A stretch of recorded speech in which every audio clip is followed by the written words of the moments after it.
What's going on, everyone? I'm Ravi Abuvala, founder of Scaling Systems, and in this video, I'm going to be talking to you about how you should be pricing your product or services in order to maximize the amount of profit you're putting in your pocket. Now, if you stay until the end of this video, I will reward you handsomely by granting you access to a totally free course that I put together. It's about 6.5 hours of free content on how you can grow and scale your next company to 7 figures. Also, be sure to hit the subscribe button below if you like videos like this so you can get notified next time I put one of these up. So how do you do it, right? How do you do it, Ravi? How do you get a perfectly priced product, say that 5 times fast, that the marketplace is eager to buy and leaves you with 50, 60, 70, 80% margins for you to put in your pocket and spend as you please? Well, I'm going to give you 4 tips in this video to let you know exactly how you should be pricing your product or service, and then how to test it in the marketplace to make sure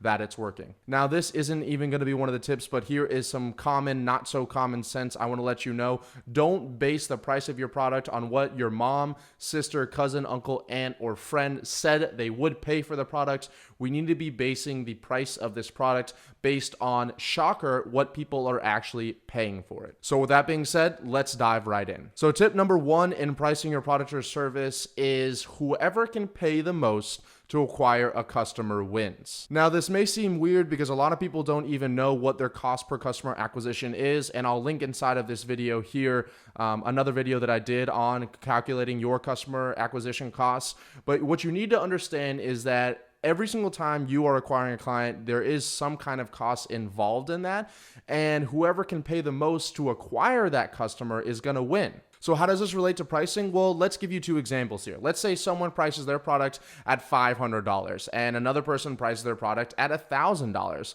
Obviously, the person that prices their product at $1,000, they're going to be winning, quote unquote, but why is that? Well, let's say that both of these competitors are going head to head and they're really trying to scale up their marketing efforts. Well, the person that is charging $500, while they think, oh, I'm going to get more clients this way, well, as they start to scale and put money in paid advertising, sales development reps, or virtual assistants, their cost to acquire that customer is going to increase. And so what that means is that they're going to be paying $300, $400 in order to actually acquire that customer, leaving them a very slim profit margin, maybe $50 to $100. Well, the person that's charging $1,000, they can easily pay $500, $600, $700 in order to acquire that customer. They still have a few $100s left over, and they're way ahead of the person only charging $500. I know wildly successful business owners who charge $16,000 for their services in some of the cheapest and frugal markets there are out there, and they've been wildly successful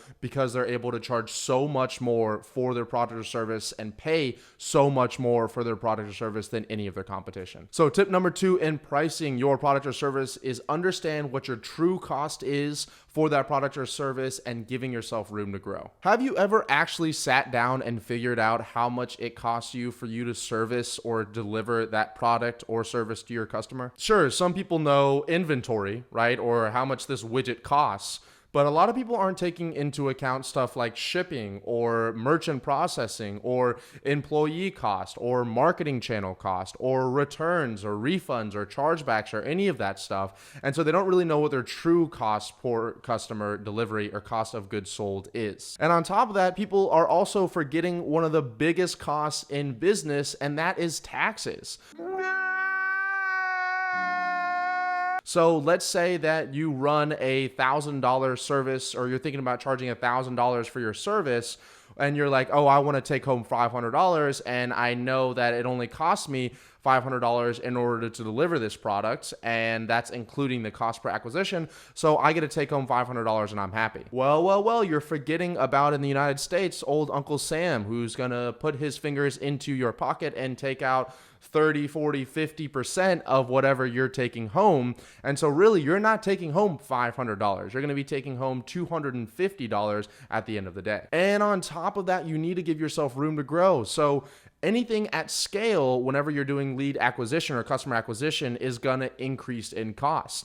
So while it may only cost you $300 or $400 to acquire a client now, if you don't price yourself high enough at, let's say, double or triple that, whenever you're starting to scale and grow, where you're starting to acquire a customer a day, 5 customers a day, 10 customers a day, that cost per acquisition is going to start slowly creeping up. And if you don't have a high price barrier to begin with, then you're either going to have to raise your prices or you're going to have to be operating in the red like a lot of businesses do for a while until you can figure it out. Tip number 3 for pricing your product or service to maximize your profit is understanding what the perceived and actual value of your product or service is. Now, one of the great things of scaling with systems and a lot of the clients and companies that I've worked with and I've created myself is that we focus predominantly on lead generation and lead conversion. That's because I actually care about the value, the actual value that I'm providing to my customers, where I can say, hey, if you give me $2,000, I'm going to guaranteed make you $10,000 back in 30 days. Because I know what my return on investment is, what my value is for my customers, I'm able to price my package accordingly. If I ran some kind of lead generation agency for dentists, and let's say that I got a dental clinic, one new patient in a month, and that new patient brought them $6,000, well, I could charge my stuff at $3,000, and they'd still have a healthy profit margin that they'd be willing to pay me. And you also need to know what is the perceived value of your product or services. So there are some things that are perceived as being higher value and some things that are perceived as being lower value. An example of this could be costume jewelry. So if you went online and you try to sell costume jewelry for $500, $1,000, $5,000, $10,000, people are not going to be willing to pay that because they know they can go anywhere else and they can buy costume jewelry for $5 and $10. And the reverse of that is true as well. If your perceived value of your product or service, let's say you're selling diamonds, but somehow you got a great deal on diamonds and you're selling it at 70, 80% less than everyone else, well, people might actually not buy those because they think that they're fake because they're going, well, diamonds are supposed to be expensive and yours are cheap, so these aren't even real diamonds. And tip number 4 for pricing your product or service to maximize your profit is to test, don't guess. Most entrepreneurs, they will just pick a price for their product or service and they'll just do that until the day they die. Something that we teach our clients at Scaling with Systems is don't be afraid to test your pricing, okay? So don't be afraid to increase your pricing or decrease your pricing so you can know what fits best in the market and your service delivery. That being said, it's really, really important to track whenever you're testing something so you know it works or it doesn't work. Make sure you're testing over a 30 or 60 day window and you have some kind of comparable window to test it to. So for example, let's say my service has been $2,000 for the past 60 days and we've closed 20% of people that have gotten on the phone with us.